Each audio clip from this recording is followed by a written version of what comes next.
প্রিয় শিক্ষার্থীরা, এখন আমরা প্রথম পর্যায়ের মডেল অ্যাক্টিভিটি টাস্ক নিয়ে আলোচনা করব। প্রথম পর্যায়ের মডেল অ্যাক্টিভিটি টাস্কে মোট 8টি প্রশ্ন আছে। আমরা প্রতিটি প্রশ্নের উত্তর তৈরির সাথে সাথে সমাধান কৌশল ভালোভাবে শিখে নেব। একের দাগে ax² plus bx plus c সমান 0, abc বাস্তব, a নট ইকুয়াল 0। অর্থাৎ এটি একটি দ্বিঘাত সমীকরণের সাধারণ রূপ। এই সমীকরণে বীজদ্বয় সমান হওয়ার শর্ত লেখো। আমরা জানি শ্রীধর আচার্যের সূত্র অনুযায়ী x equals -b plus minus square root of b square minus 4ac whole divided by twice a। অর্থাৎ দুটি বীজের মান, একটির মান -b plus square root of b square minus 4ac by twice a এবং অপর বীজের মান -b minus square root of b square minus 4ac by twice a। তাহলে বীজদ্বয়ের প্রকৃতি নির্ভর করছে এই অংশের ওপর, অর্থাৎ রুটের ভিতরে থাকা অংশ বি স্কোয়ার মাইনাস 4ac-র ওপর। এই জন্য একে আমরা বলি নিরূপক। যেহেতু বি স্কোয়ার মাইনাস 4ac-র ওপর বীজদ্বয়ের প্রকৃতি নিরূপণ করা হয়, তাই একে আমরা বলি নিরূপক বা ডিসক্রিমিন্যান্ট ডি। নিরূপক D equals to b square minus 4ac। এই B square minus 4ac equal 0 হয়ে গেলে দেখো, তাহলে এখানে 0 হলে কি হবে? -b plus minus 0 by twice a। অর্থাৎ একটি বীজ হবে -b প্লাস 0 বাই 2a, অর্থাৎ -b বাই 2a। অপর বীজ হবে -b মাইনাস 0 বাই 2a, আসলে -b বাই 2a। অর্থাৎ বীজদ্বয় সমান হয়ে যাবে যখন এই নিরূপক সমান 0। আমরা জানি এই নিরূপক 0 হলে হয় বীজদ্বয় সমান, আর 0 না হয়ে অর্থাৎ নট ইকুয়াল 0 হলে তখন বীজদ্বয় হয় অসমান। মনে রাখার সহজ কৌশল হলো সমান 0 হলে বীজদ্বয় সমান। তাহলে x² plus bx plus c সমীকরণের বীজদ্বয় সমান হওয়ার শর্ত B square minus 4ac equals 0, এমনটা লিখতে পারো। বা এর পরের লাইনে বি স্কোয়ার মাইনাস 4ac সমান 0 থেকে আমরা পাচ্ছি বি স্কোয়ার সমান 4ac, এটা লিখলেও হবে। এরপরে দুয়েরটা, একটি বৃত্তের ব্যাসার্ধের দৈর্ঘ্য 10 সেমি এবং ওই বৃত্তের একটি জ্যায়ের দৈর্ঘ্য 12 সেমি হলে বৃত্তের কেন্দ্র থেকে জ্যায়ের দূরত্ব কত? এই প্রশ্নে উত্তর দেওয়ার ক্ষেত্রে প্রথমে আমরা একটা ছবি এঁকে নেব। ধরা যাক ও কেন্দ্রীয় একটি বৃত্ত। বৃত্তের ব্যাসার্ধ 10 সেমি, ওই বৃত্তের জ্যায়ের দৈর্ঘ্য 12 সেমি। তাহলে এই দূরত্ব যদি হয় 10, জ্যায়ের দৈর্ঘ্য 12, আমরা কি জানি? আমরা জানি বৃত্তের কেন্দ্র থেকে জ্যায়ের উপর লম্ব অঙ্কন করলে, কারণ লম্ব দূরত্বই হয় দূরত্ব, জ্যায়ের উপর লম্ব অঙ্কন করলে সেই লম্ব জ্যাকে সমদ্বিখণ্ডিত করে। তাহলে জ্যায়ের দৈর্ঘ্য 12 হলে এই দূরত্ব হবে 12/2 অর্থাৎ 6। এটি একটি সমকোণী ত্রিভুজ, এটা 6, এটা 10 হলে এটা কি হবে? অর্থাৎ পিথাগোরাস উপপাদ্য প্রয়োগ করে পাচ্ছি লম্বের স্কোয়ার সমান অতিভুজের স্কোয়ার মাইনাস ভূমি স্কোয়ার।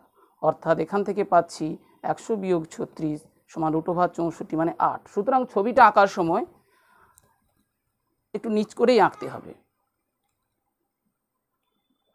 ধরে নিই ও কেন্দ্রীয় বৃত্ত, তার এবি হলো একটি জ্যা, কেন্দ্রগামী নয় এরূপ একটি জ্যা, এবং অর্থাৎ এখানে ওবি সমান 10 সেমি এবং এবি সমান 12 সেমি। ডিটেলস আমরা লিখতে পারি যে ব্যাস নয় এরূপ কোনো জ্যায়ের উপর বৃত্তের কেন্দ্র থেকে লম্ব অঙ্কন করা হলে তা ব্যাসকে জ্যাকে সমদ্বিখণ্ডিত করে, সব লিখতে পারি, সরাসরি লিখতে পারি। অতএব এখানে একটা বিন্দু দিয়ে দিই, বিন্দুটার নাম ডি। এডি সমান 1/2 ইন্টু 12 সেমি সমান 6 সেমি। তাহলে এদিকে করতে পারি বা এদিকেও করতে পারি।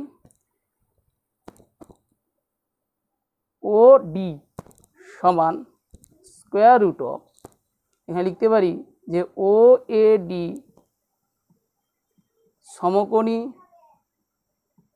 ত্রিভুজ থেকে পাই। কেন সমকোণী ত্রিভুজ, কী ব্যাপার আমরা বুঝে গেছি, বিশদ লেখার প্রয়োজন নেই। ওডি সমান square root of 10 square minus 6 square সেমি ইকুয়াল স্কোয়ার রুট অফ, তাহলে 100 থেকে 36 বাদ সমান 64 সমান 8, 28 64, 8 সেমি। ওডি সমান 8 সেমি। প্রশ্নে আছে বৃত্তের কেন্দ্র থেকে জ্যায়ের দূরত্ব কত। অতএব বৃত্তের কেন্দ্র থেকে জ্যায়ের দূরত্ব 8 সেমি। 3 নম্বর প্রশ্ন, দুটি ঘনকের আয়তনের অনুপাত 1:8 হলে ঘনক দুটির সমগ্রতলের ক্ষেত্রফলের অনুপাত কত। আমরা জানি ঘনকের বাহুর দৈর্ঘ্য a একক হলে আয়তন হয় a³ ঘন একক। অর্থাৎ এখানে দুটি ঘনক আছে, একটির বাহুর দৈর্ঘ্য a একক, অপরটির বাহুর দৈর্ঘ্য b একক ধরলে, তাহলে a একক বাহু বিশিষ্ট ঘনকটির আয়তন a³ ঘন একক, b একক বাহু বিশিষ্ট ঘনকটির আয়তন b³ ঘন একক। এই অনুপাত a³/b³ সমান দেওয়া আছে 1/8। এখান থেকে আমি a/b এর হোল কিউব সমান 1/2 এর হোল কিউব বের করতে পারবো, অর্থাৎ a/b সমান 1/2 পাবো। প্রশ্নে বলা আছে দুটি সমগ্রতলের ক্ষেত্রফল। আমরা জানি ঘনকের সমগ্রতলের ক্ষেত্রফল 6a স্কোয়ার, যখন বাহুর a একক, সমগ্রতল 6a² বর্গ একক, তাহলে a বাহু বিশিষ্ট ঘনকটির সমগ্রতল 6a² বর্গ একক, b বাহু বিশিষ্ট ঘনকটির সমগ্রতল 6b² বর্গ একক। এই অনুপাতটা 6 কেটে যাবে, অর্থাৎ a/b এর হোল স্কোয়ার। a/b আসলে 2, 1/2 এর হোল স্কোয়ার, অর্থাৎ 1/4। এইভাবে আমরা নির্ণয় করব। তাহলে প্রথমে লিখি, মনে করি প্রথম ঘনকের প্রতিটি বাহুর দৈর্ঘ্য a একক, দ্বিতীয় ঘনকের প্রতিটি বাহুর দৈর্ঘ্য b একক।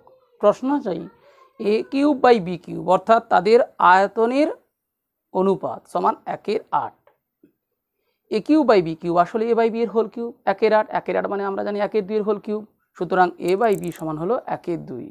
ঘনক দুটির সমগ্রতলের ক্ষেত্রফল অনুপাত সমান 6a² সমান a² সমান a/b এর হোল স্কোয়ার সমান 1/2 এর হোল স্কোয়ার সমান 1/4 সমান 1:4। 4 দাগের সমস্যাটি আমাদের পাঠ্যপুস্তকে 119 নম্বর পৃষ্ঠার 17 দাগের প্রথম সমস্যাটি। 400 টাকার 2 বছরের সমূল চক্রবৃদ্ধি 441 টাকা হলে বার্ষিক শতকরা চক্রবৃদ্ধি সুদের হার কত তা লিখি। প্রথমে ধরে নিই বার্ষিক চক্রবৃদ্ধি সুদের হার r%, অথবা বার্ষিক শতকরা চক্রবৃদ্ধি সুদের হার r। আমরা শতকরা অঙ্কে পার্সেন্টেজ এই চিহ্নটি ধরতে অভ্যস্ত, তাই এখানে শতকরা না লিখে এখানে শতকরা চিহ্ন দিলাম। ধরি বার্ষিক চক্রবৃদ্ধি সুদের হার r%। 400 টাকা 2 বছরের সমূল চক্রবৃদ্ধি, আমরা সূত্র জানি p × 1 + r/100 whole to the power n। এখানে p বলতে 400 অর্থাৎ প্রিন্সিপাল বা আসল, p × 1 + r/100 whole to the power n কত বছর, 2 বছর, সমান সমূল চক্রবৃদ্ধি। সমূল চক্রবৃদ্ধি এখানে বলা আছে 441, বা সমাধানের জন্য প্রথমে আমরা 1 + r/100 এর হোল স্কোয়ার লিখি সমান 441/400। আসলে আমরা এটা জানি 21/20 এর হোল স্কোয়ার। তাহলে এখান থেকে পাচ্ছি 1 + r/100 সমান 21/20। সমাধান সরাসরি করতে পারি, অথবা এটাকে প্রয়োজনে এইভাবে লিখতে পারি 1 + 1/20, 1 বাদ দিলাম, বা r/100 = 1/20, বা r = এই 100 এখানে গুণ হয়ে যাবে, 100/20 = 5। প্রশ্নে প্রদত্ত বার্ষিক শতকরা চক্রবৃদ্ধি সুদের হার কত। আমি উত্তর লিখব বার্ষিক শতকরা চক্রবৃদ্ধি সুদের হার 5, অথবা বার্ষিক চক্রবৃদ্ধি সুদের হার 5%। শতকরা আগে লিখলে তখন পার্সেন্টেজ চিহ্ন দেওয়া যাবে না। বার্ষিক সুদের হার 5%। এরপরে 5এরটা, x12 y27 ক্রমিক সমানুপাতি হলে x ও y এর মান নির্ণয় করো। x12 y27 ক্রমিক সমানুপাতি। আমরা জানি ক্রমিক সমানুপাতি অর্থে পরপর, অর্থাৎ এক্স অনুপাত 12 সমান 12 অনুপাত ওয়াই সমান ওয়াই অনুপাত 27, অর্থাৎ আমরা কি লিখতে পারি, এক্স বাই ভগ্নাংশ আকারে এক্স বাই 12 সমান 12 বাই ওয়াই সমান ওয়াই বাই 27। এর থেকে আমাকে এক্স এবং ওয়াইয়ের মান নির্ণয় করতে হবে। দেখো, প্রথমে এই ভগ্নাংশ দুটিকে পাশাপাশি রেখে সমাধান করতে চাইলে এক্স ওয়াই সমান 12 গুণ 12, তাই প্রথমে এই গুণটা করে ফেলি। 12 বাই ওয়াই সমান ওয়াই বাই 27, এখান থেকে আমরা পাচ্ছি বজ্রগুণনে ওয়াই স্কোয়ার সমান 12 গুণ 27, তাহলে এখান থেকে ওয়াইয়ের মান হবে স্কোয়ার রুট অফ 12 গুণ 27। 12 আমরা জানি আসলে 2 স্কোয়ার গুণ 3, তাই 2 স্কোয়ার গুণ 3 লিখলাম, আর 27 হলো 9 3 27, অর্থাৎ 3 স্কোয়ার গুণ 3, 3 গুণ 3 স্কোয়ার, অর্থাৎ এখান থেকে আমরা পাচ্ছি 2 গুণ এই দুটো 3-এর মধ্যে একটা 3 এবং 3 3 3 9, 9 2 18। এখানে আমরা পাশে লিখতে পারি যেহেতু প্রান্তীয় পদ দুটি ধনাত্মক তাই মধ্যপদটি ধনাত্মক, এটা উল্লেখ করতে পারি।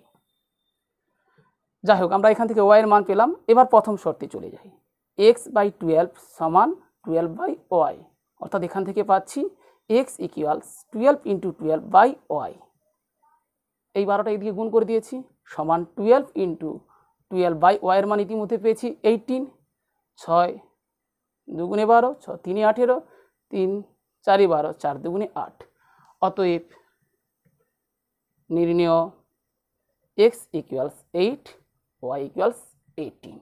এইভাবে আমরা এক্স ও ওয়াইয়ের মান নির্ণয় করলাম। 6-এর দাগে ও কেন্দ্রীয় বৃত্তের এবি একটি ব্যাস, তাহলে প্রথমে একটি বৃত্ত এঁকে নেব।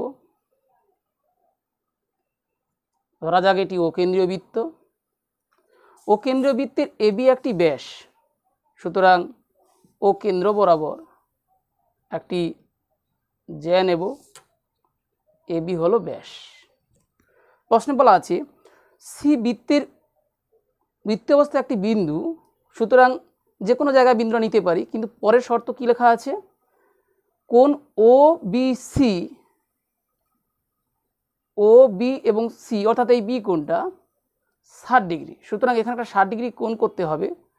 আমরা জানি এই দিকের বাহু সমান এই বাহু আসলে বৃত্তের ব্যাসার্ধ, তাহলে এখানে কোণটা মানে সি কোণটা বি কোণটা সমান হবে, আবার বি কোণটা 60 ডিগ্রি বলা আছে, সুতরাং ও সি আসলে ও বি সব বাহুগুলোই সমান, তো সেই মতো করে একটা দূরত্বে বাহুটা নিতে হবে। ধরি এই বিন্দু সি, এটা যোগ করি,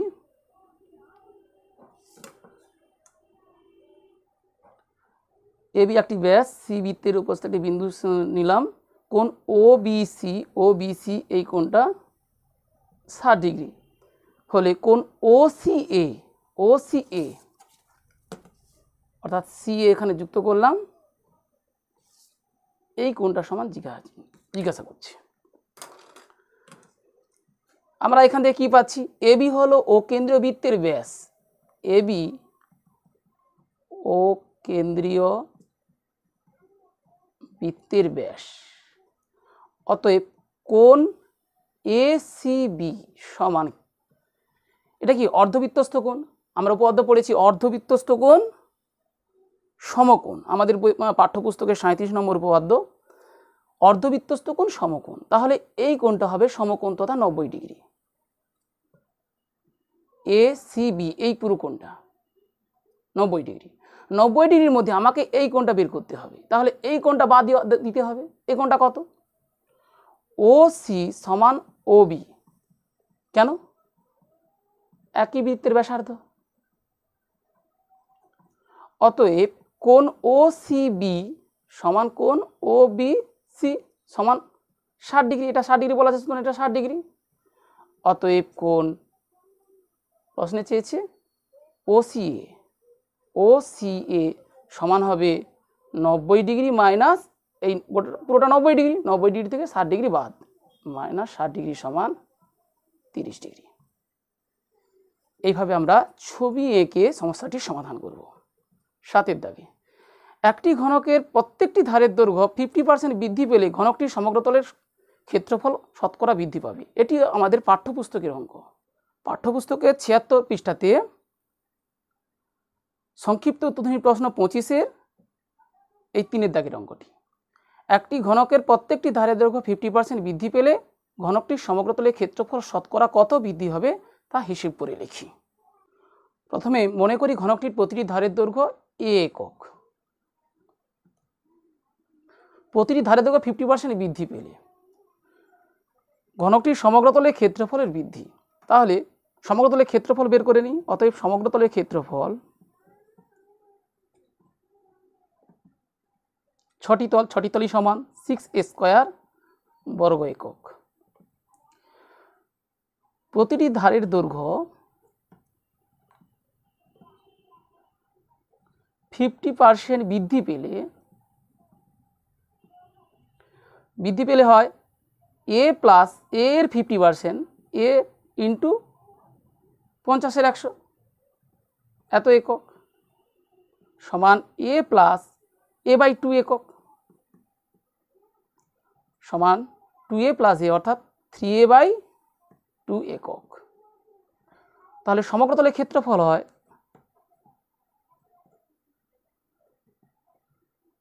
সমান, সূত্র আছে 6 ইন্টু বাহুর স্কোয়ার অর্থাৎ 6 ইন্টু 3a/2 এর হোল স্কোয়ার এত বর্গ একক সমান 6 ইন্টু 9a²/4 বর্গ একক। 3a² 9, a² আর 2a² 4। এখান থেকে আমরা লিখতে পারি যে 6a² ইন্টু 9/4 অর্থাৎ এই 6a² এর কত গুণ, অথবা সংক্ষিপ্ত করে দিই 3, 2, 9 3 27, 27a²/2 বর্গ একক লঘিষ্ঠ করলাম। তাহলে বৃদ্ধি কত? বৃদ্ধি হতে ক্ষেত্রফল বৃদ্ধি কত?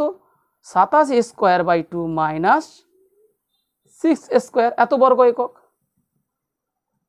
সমান 2 লসাগু 27 থেকে 12 কম অর্থাৎ 15a²/2 বর্গ একক। প্রশ্নে বৃদ্ধি চায়নি, প্রশ্নে চেয়েছে সমগ্রতলের ক্ষেত্রফলের শতকরা বৃদ্ধি।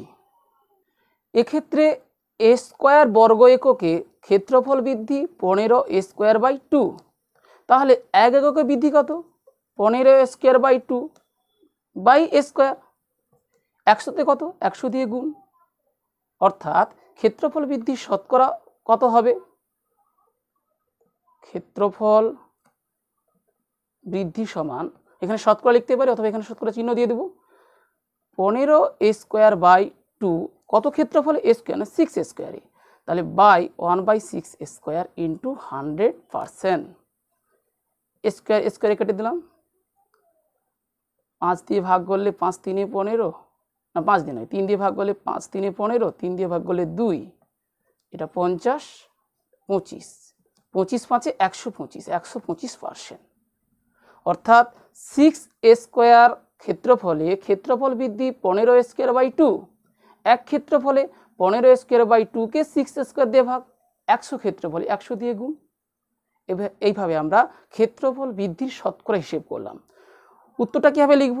ঘনকটির সমগ্রতলের ক্ষেত্রফল শতকরা কত বৃদ্ধি, তাহলে উত্তর লিখতে হবে ঘনকটির সমগ্রতলের ক্ষেত্রফল শতকরা বৃদ্ধি 125, অথবা ঘনকটির সমগ্রতলের ক্ষেত্রফল বৃদ্ধি 125%।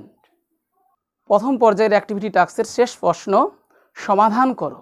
এই প্রশ্নটি আমাদের পাঠ্যপুস্তকে 4-এর দাগের এই 12 দাগটি, এই 12 দাগের সমস্যাটি 2x + 1 + 3/2x + 1 = 4, x (= -1/2) এটা তো দেওয়া থাকবেই, বুঝতে পেরেছো। 2x + 1 এখানে হরে আছে, সুতরাং 2x + 1 ≠ 0। 2x + 1 ≠ 0 এর অর্থ 2x ≠ -1 অর্থাৎ x ≠ -1/2। এটা দেওয়াই আছে, দেওয়া না থাকলেও আমরা ওটা ধরেই অঙ্ক করতাম। এখান থেকে আমাকে সমাধান করতে হবে, অর্থাৎ x এর মান নির্ণয় করতে হবে। 2x + 1 + 3/2x + 1 = 4, বা সমাধানের ক্ষেত্রে আমরা অথবা সংক্ষেপে বা লিখি।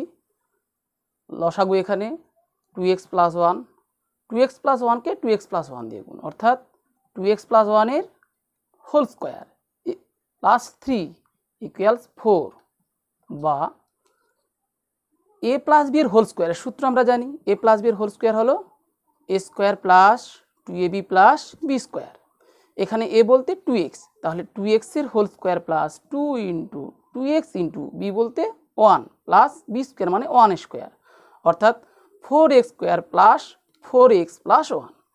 তাহলে 4x square plus 4x plus 1 plus এই 3 whole divided by 2x plus 1 equals 4, বা এটা তাহলে হচ্ছে 4x square plus 4x plus 4। সুতরাং 4 কমন নিলে x square plus x plus 1 whole divided by 2x plus 1 equals 4। উভয় পক্ষকে 4 দিয়ে ভাগ করতে পারি, অর্থাৎ x square plus x plus 1 whole divided by 2x plus 1 equals 1। সুতরাং ইকুয়ালস লিখে দিই 2x প্লাস 1, বা x স্কোয়ার, এই 2x বাম পক্ষে হলে minus 2x, x minus 2x equals minus x, 1 1 বাদ দিলাম ইকুয়ালস 0, বা x কমন নিলে x মাইনাস 1 ইকুয়ালস 0। দুটি সংখ্যার গুণফল 0, সুতরাং অন্তত একটি 0 অথবা দুটিই 0। প্রথমে লিখি x সমান 0 অথবা x মাইনাস 1 সমান 0, এখান থেকে পেলাম x সমান 1। তাহলে নির্ণীয় সমাধান